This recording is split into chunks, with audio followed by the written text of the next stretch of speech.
Once upon a time, there was a young man who worked at a factory.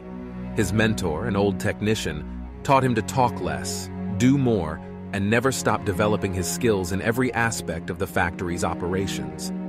10 years later, the old man retired, and the young man became a technician himself.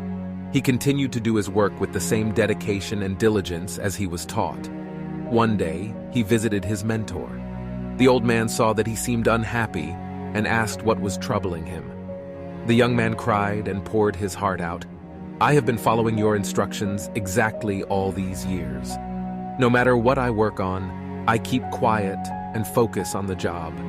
I know I have done good work at the factory, and I have learned all the skills that can be learned there. What I don't understand is that the guys who don't have my experience or capabilities have all been promoted, while I am still making as little as I did before when I was your apprentice."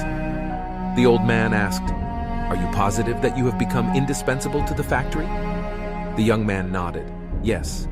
The old man paced back and forth to think. After a while, he turned to the young man. "You must request the day off, using whatever reason you like. It is time for you to give yourself a break." The young man was surprised by this advice, but the more he thought about it, the more it made sense.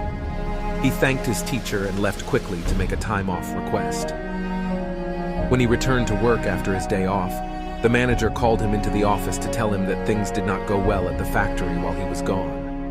Others encountered many problems that normally would be handled by him, and they had no idea how to solve them. Realizing his importance, the manager decided to promote him to the position of senior technician, to thank him, and then encourage him to keep up the good work. The young man was grateful for his mentor's wisdom. Surely, he thought, this was the secret to success. From that point on, whenever the young man felt like he deserved more than what he was getting, he would take a day off. When he came back the next day, the situation would improve to his satisfaction. This pattern continued for months. One day, the young man found that he was blocked from going into the factory. Much to his shock, he found out that his employment was terminated. He could not believe it. Not knowing what else to do, he went back to see his mentor to try to figure out how things had gone so wrong.